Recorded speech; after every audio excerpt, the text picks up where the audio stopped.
Welcome to another episode of Kick-Ass Brands Show.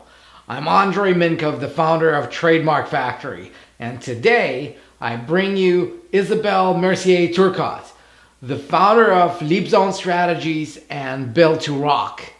Isabelle co-founded her first business a few years out of her teens and quickly turned it into a seven-figure creative firm without ever pitching an idea before getting hired.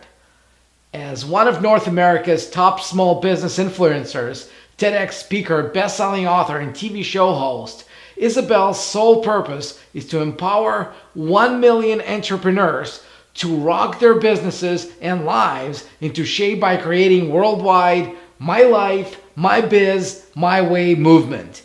But that's not why I'm so happy to have Isabelle on this show. The great thing about her is that she builds kick-ass brands for a living. She has a very deep understanding of what branding is about, which she shared during this interview. So here we go. Enjoy this episode of Kick-Ass Brand Show with Isabelle Mercier.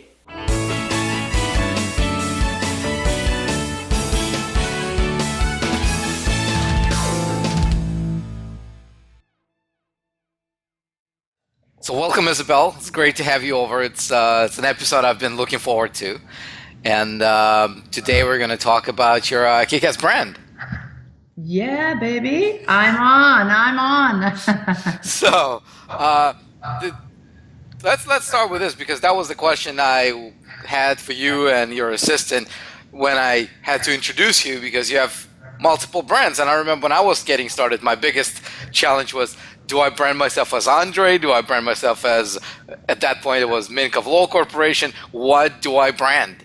And so you have LeapZone, you have Built to Rock. How do you juggle, between several brands? How do you know which brand is the brand you're currently pushing? Here's the thing. It's all about understanding. Branding, by the way, is all about understanding who you are, what you do, who you do it for, and why you're doing what you're doing, and why should people care? And that's a good brand strategy question, as in, how does someone make a decision to actually brand themselves or brand under an umbrella brand? In our language, in the industry, it's an umbrella brand, and then with different product or services vertical. Initially for me, it was a strategic decision to not brand me as a personality. I wasn't known enough in the industry. I made the decision to actually create an umbrella brand that would have different verticals. Built to Rock is powered by LeapZone, and Built to Rock has its own, I see it as a family with siblings. Mm-hmm. So the family is the Mercier family, and then I've got a brother and I've got cousins, and we all kind of look alike. We all feel like we're in the same family, but we're very different, we're very unique, and we stand on our own. So I wanted to have a particular amount of brands. I've got Leap TV, I've got My Leap Tools, I've got iPilot, I've got Built to Rock. These are all brands that stand on their own, but they're all powered by the umbrella brand, which is LeapZone. And now I'm actually branching out. Now that I have over 1 million views on my TEDx talk, I've been doing this for 25 years. I'm known in Canada and in the States. In fact, I'm known as the Simon Cowell of branding. I choose to view this as a compliment. I like that. Yeah. So as a result of that, I'm actually branching out a little bit as Isabelle from LeapZone, where I have, if you look at our LeapZone Strategies website, the homepage is heavily driven and promoted by me, because now I'm speaking all over the world. I'm going to be in this movie called Brand the Movie as one of the experts, brand experts in the movie. So I needed to now shift and make my name a little bit more forefront.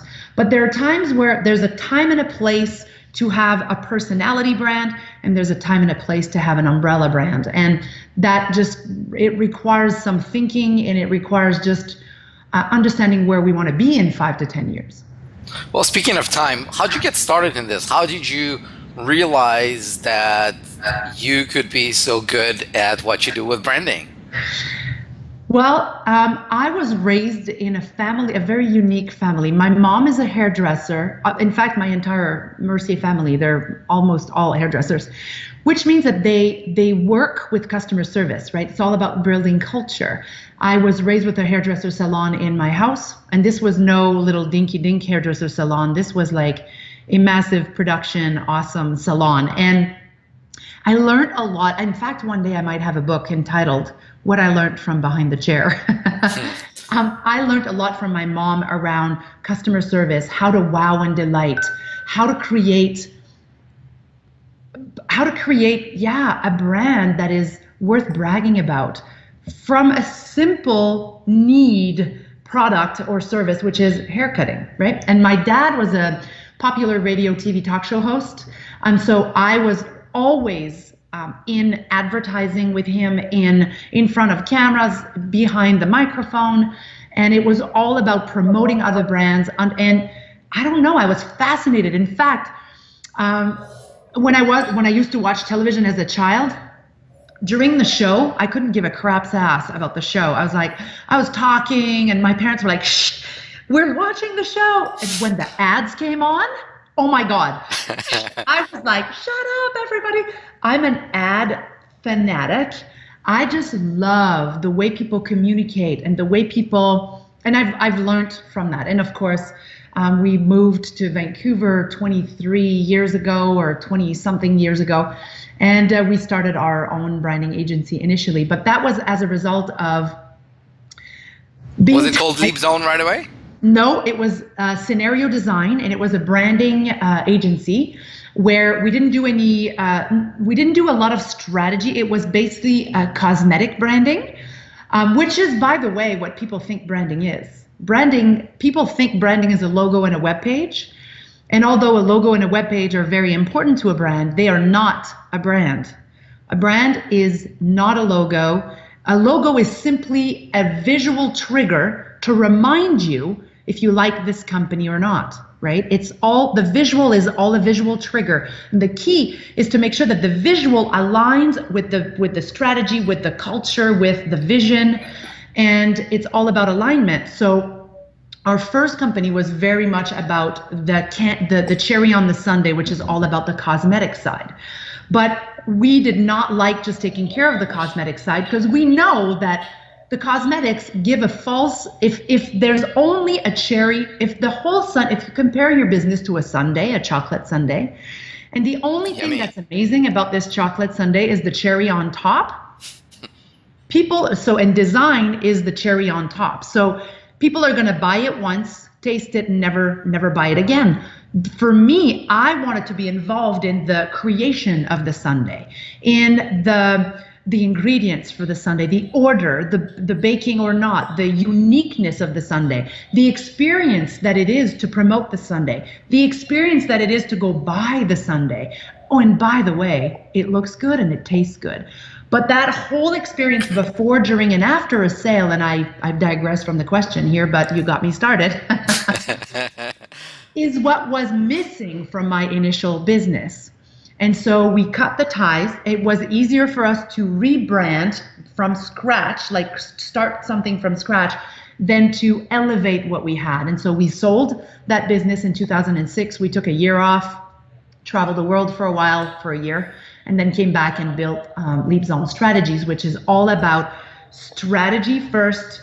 And then we offer brand culture building, cosmetic rebrands, and also coaching and implementation, because without coaching and implementation, without a plan into building a culture, your visual brand will never be as strong and as impactful as you want it to be. Well, here's a question for you, especially because you have this, I would probably say, unique understanding of what a brand is. Yeah. At which stage do you think it is best for a business to actually start thinking about it? Because if it's not just a logo, if it's not just the name, if it's based on what the business does, if it's based on the culture, it's probably very difficult to do that, just as you launch. So, Well, do you see what I mean? Yeah, I do see what you mean. And what happens in the world is that, especially in the small, I'm not talking about big corporations here, I'm talking about the small business community. If you want to start your own brand and your own business, the order of the order of actions is backwards, but it happens that way. So what people do is that, oh, I'm a really good graphic designer, let me start a graphic design business. So now, the fact that you're a good graphic designer has nothing to do with the fact that you might actually run an intelligent business or an intelligent brand. I mean, the two are not the same at all. That's e-myth.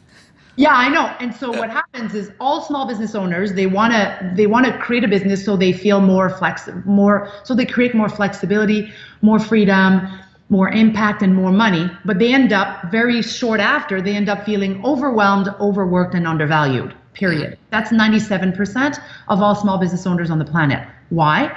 Because they know what they're good at, but they don't know how to actually build a brand and a business architecture that's going to be engineered to have them succeed, right? Mm-hmm. So what people do is they go, oh, I'm good at this, I'm going to start promoting this.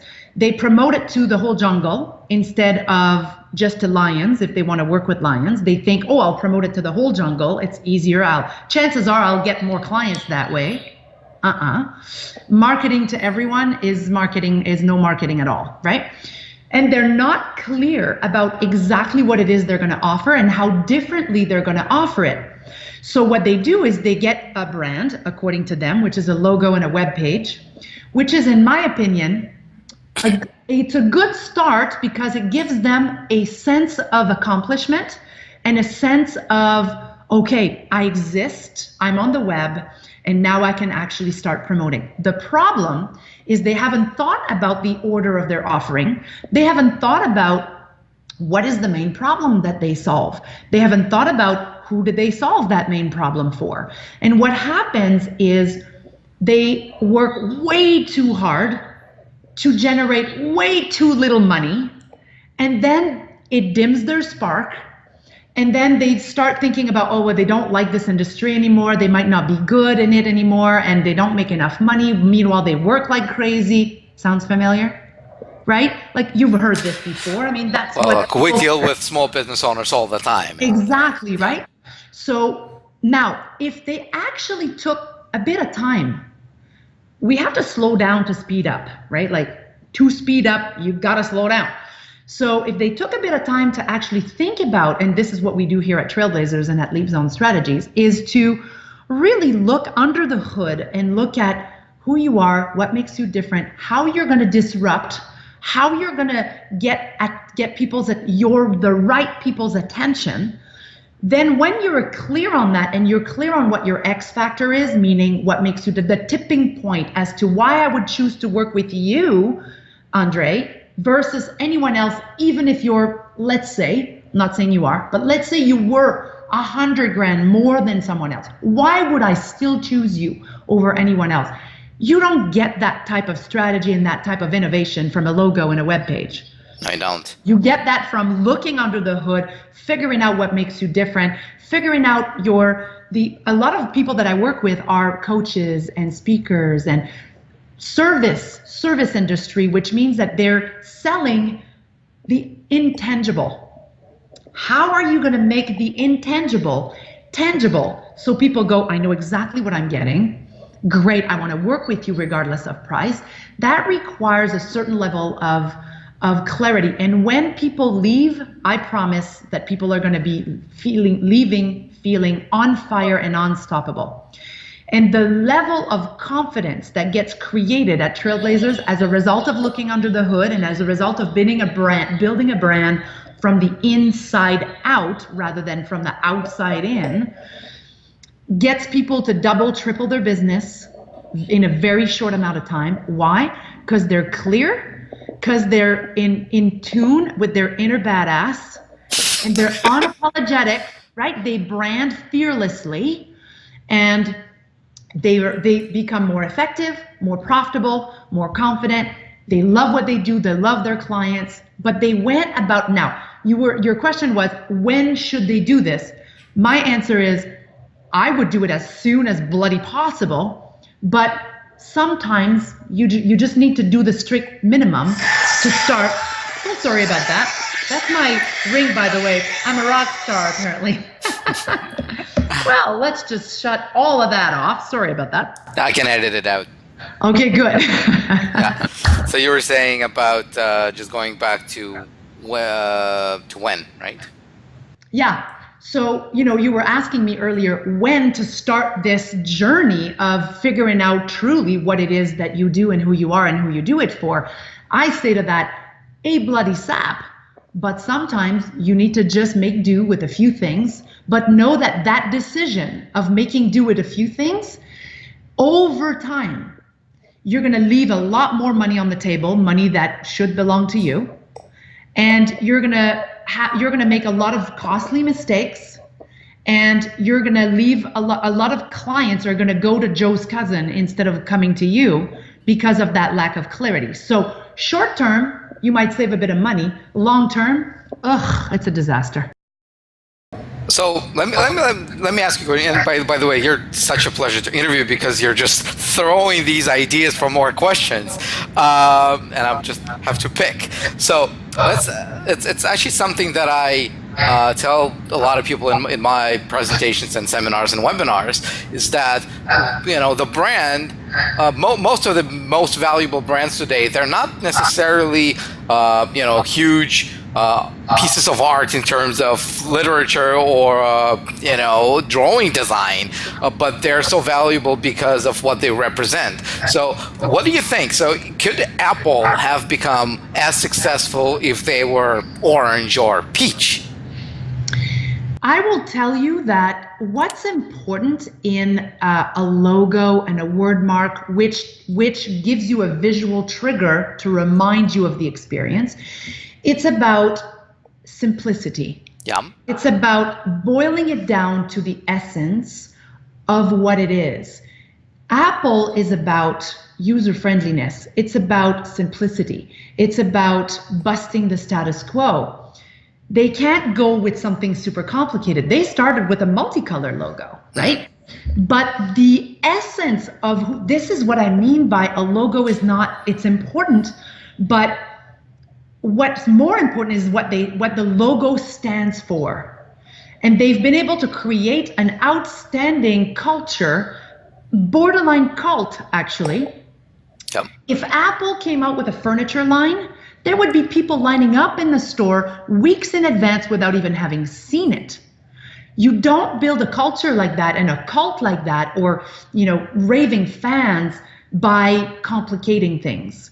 And by, you got to have something visually that is, I'm an essentialist. So I look for what is the simplest, most efficient way of visually communicating who my client is.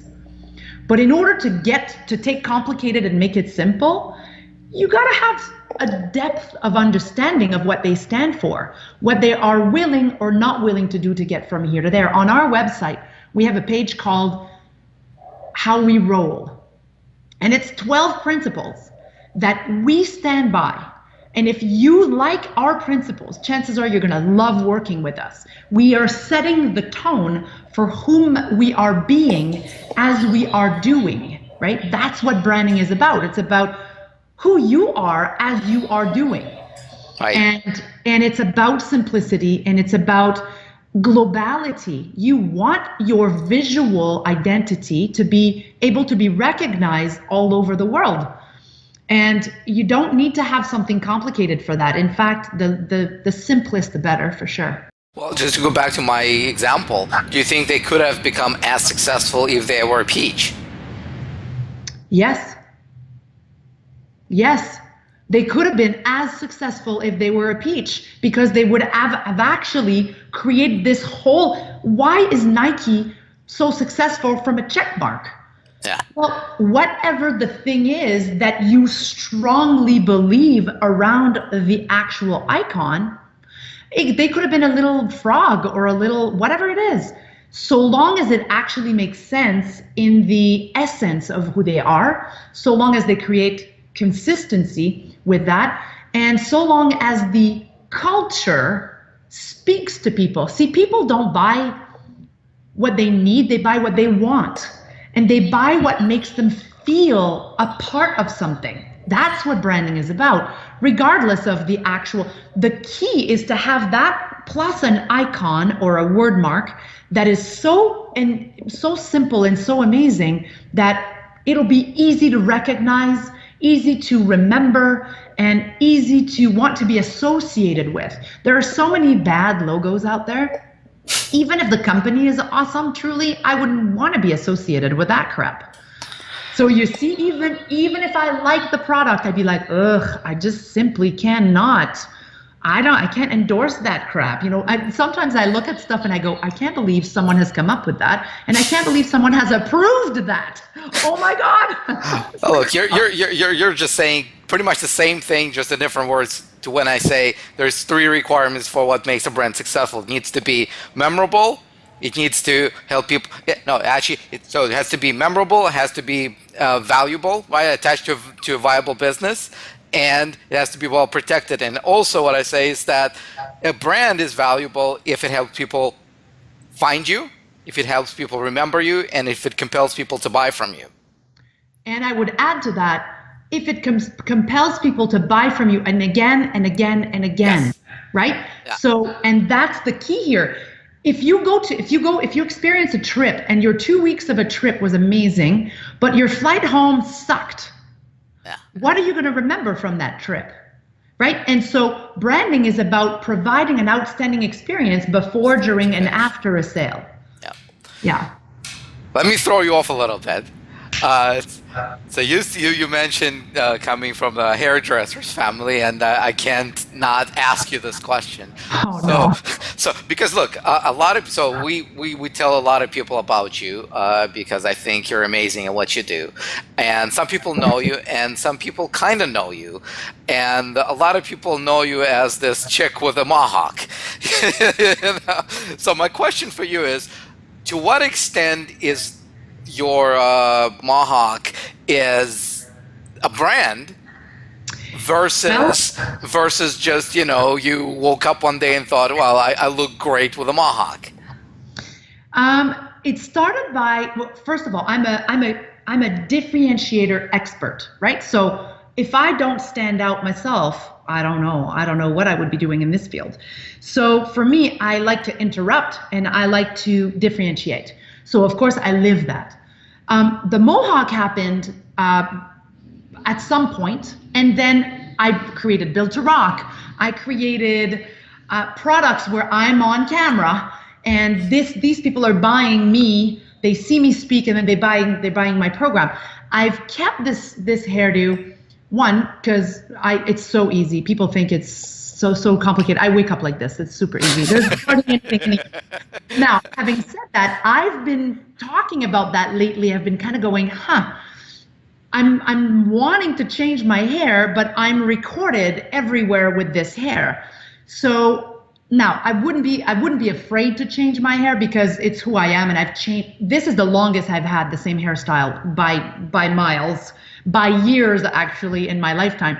But what I would do is it would always be an interruption, and it would always be very memorable. I would never just go back to something, normal, for example. But it is quite attached right now to who I am from the people's perspective, for sure. So here's another question for you, because we're on a Kick-Ass Brands show. Yes. What's the one thing that you think makes a brand kick-ass? My God, boiling it down to one thing. What is the one thing? I believe that when someone is extremely clear about what makes them different, their X factor, I think that elevates brands to a whole new level in many different ways. The X factor is one ingredient that is pivotal to a brand. And I'm assuming you're talking about the overall brand, not the cosmetic brand, correct? Mm-hmm. Yeah. Yeah. So yeah, I would say the X factor and the wow factor, those two things. Wow factor is your entire experience before, during, and after a sale. So I know exactly what my clients are going to receive, what my process is to pre-qualify people. What is my process to do my proposal? What is the process from my perspective, but also from what the client receives when they come to Trailblazers? What is the experience? When did the experience start? It doesn't start when they set foot at Trailblazers. It starts when they purchase. It starts when they talk to me before they purchase. And all these things. So understanding your X factor and understanding your wow factor. And by the way, here's an interesting stat for you. In the solopreneur world, the amount of money that is left on the table for not being clear about what makes you different, the tipping point as to why I should buy you regardless of price. Yep. The amount of money that's left on the table at minimum that I have ever seen, that have ever been able to track is $25,000. So at the very minimum, and of course it goes into the millions the bigger you are, right? Yeah. But at the very minimum, not understanding your X factor and not having a proper wow factor and organized, you are at minimum leaving $25,000 on the table. And it's what Jack Welch said, if you don't have a competitive advantage, don't compete. And especially with the small businesses, having that clarity is a huge competitive advantage, because what makes you different from the guy who does the same thing at the same networking event that you're trying to pitch at? That's right. Absolutely, right? Absolutely. And there has to be a tipping point there for people to go, oh my God, you are my choice. And you want to make it that people say, you had me at hello. Yeah. Right? That's the whole goal here. So I'm going to use your words to ask you another question. So for people who really want to get in tune with their inner badass, yes. I loved it, and they want to get some value out of how you can help them with. First of all, who is the right business to talk to you? When is the right time for them to talk to you? Mm-hmm. And how do they reach out to talk to you? So the complexity in this question is that I have different products and services for different stages of business. Mm-hmm. So if you are a solopreneur that are working too much and not making enough money, and you're actually wanting to learn more about how to build your brand and build more credibility so that you can be more successful at what you do, basically work less for more money, then you're definitely someone that I would love to talk to and connect with. And then of course it goes to, if you have a small team and you're in the $5 to $15 million mark in generation of revenue in your business, I've got a variety of awesome kick-ass badassery retreats and coaching and branding programs for businesses like yours, and corporations. Of course, corporations have a whole different challenge on their plate. But you can find me at LeapZoneStrategies.com. And on my homepage, you will see, if you're a solopreneur, click here. If you're a small team, click here. My website is very well organized, of course. Wouldn't that be? It better. It better. And I have a couple of video trainings that are absolutely free that I would like to offer to your community, Andrei, because I too love what you do and what you stand for. We've been connecting for years, and two of them. One of them is Brand from the Inside Out. Be the first, the best, or the only. It's a 90-minute video training. I will provide you the link so that you can put the link around this video. Yep. And the other one is the 7 warning signs that your small business and small brand is not set up to thrive, and the one thing you need to do to change it. So I will gift those 2 trainings to your community. They're kick-ass video trainings. I wish I had access to those videos when I was getting started. Oh, for sure, absolutely. And in fact, they're literally pivotal, and they just watching them and implementing even one thing out of these videos will give great value to your folks. This is awesome. How do you promote your brands? Because once you've built it, you need to promote it and you need to protect it. So what do you do to promote it? How do you make sure that people know that you exist? Yeah, I do a lot of speaking. That's TEDx. My method of, I do a lot of speaking. In fact, we have a retreat coming up at Trailblazers, which is if you have a TED Talk in you, I've been there, done that. We've created a whole retreat around that subject. So I do a lot of speaking.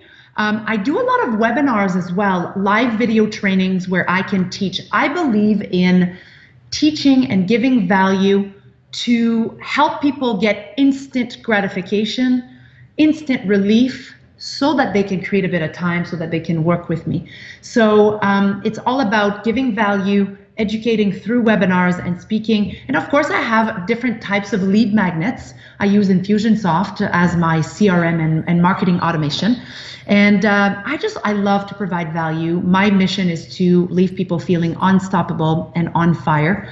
And we promise clarity, pivotal shifts, and momentum in everything we do. So from leaptv.com to all of our free webinars and video training to, Build to Rock. I mean, Build to Rock is, thank you, Andrei, for helping me trademark and protect Build to Rock, both here in Canada and in the States. That's awesome. And Build to Rock is such a great name. Thank you. Yeah, well, it really is the quintessential. Actually, it was voted by BC Business as the #1 small business and brand building, program online to do. Yeah, so it's pivotal. People have changed their business and lives as a result of this program. So that's how I promote myself, speaking mainly and educating people. So your social media platforms, which do you use and which brand do you actually use to be on social media? All of them. So I have different communication channels. I use Facebook. I definitely have a Facebook page and a private Facebook group for all of my main brands. Mm-hmm. I use Twitter. I use Pinterest. I'm about to use Instagram. I'm about to go crazy on Instagram. I hired a social media expert for this year and a videographer team. So I'm relaunching Leap TV, and it's going to be on all social media platforms for sure. I also use LinkedIn in different fashion, of course, but those are the main ones that I use. For those of the people in the audience who are a little bit lazy, what's the one point that you want to drive them to as the result is? Because some of them will research you and probably go to a bunch of those different brands, different websites, different platforms. But if you were only to tell them, okay, here's one, go there, and from there you can start the journey, of seeing if working with you and working with your business is the right thing for them. What's the one place? I would go to the link that I'm going to give you to watch those 2 webinars. Those 2 video trainings, those are pivotal. They will give you a good vibe for who I am, what I do, and how I do it, and how I can help you.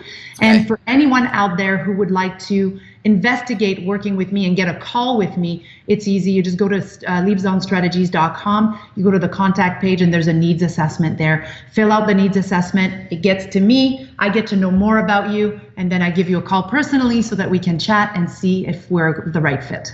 This is awesome.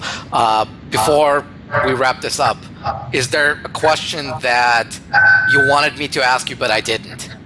Let's see. I'm gonna just answer it. I'm just gonna go that way. The whole thing about building a brand, Andrei, and you know this, it's all about building it by design, not by default. The only person that would make your brand and your offering different is you. And that's also you, John, and you, Joanne, and everybody out there. It's about figuring out what it is that you want, what it is that you don't want. And it's about building a brand that revolves around that, because what is the essence of what makes it unique and different. Whether it's a product brand, whether it's a global brand, whether it's a small mom and pop shop, doesn't matter. It starts within, and it starts with learning to live and operate by design, not by default. This is awesome. That's great. Look, you've shared some amazing tips today. It's a pleasure to have had you on the Kick-Ass Brand Show. Thank you very much. And I look forward to publishing this and getting everyone's comments about this. You bet. And tag me. And if anyone has questions for me, obviously post them below the video that you're gonna post, and I will be involved. I am here to help. And until then, make sure that you build to rock. Yes. Badass. All right. Thank you, Isabelle. You bet, anytime, Andrei. Isabelle and I would love to hear from you. Are you getting value from these interviews? What was your biggest takeaway from this episode? Did you learn anything that you're going to implement in your business? What is it? So leave your comments below, share this interview with your friends, and subscribe to be the first to receive updates about new episodes. And if you think you deserve to be on the show because you have a kick-ass brand, email us at next@kickassbrandshow.com. See you next time.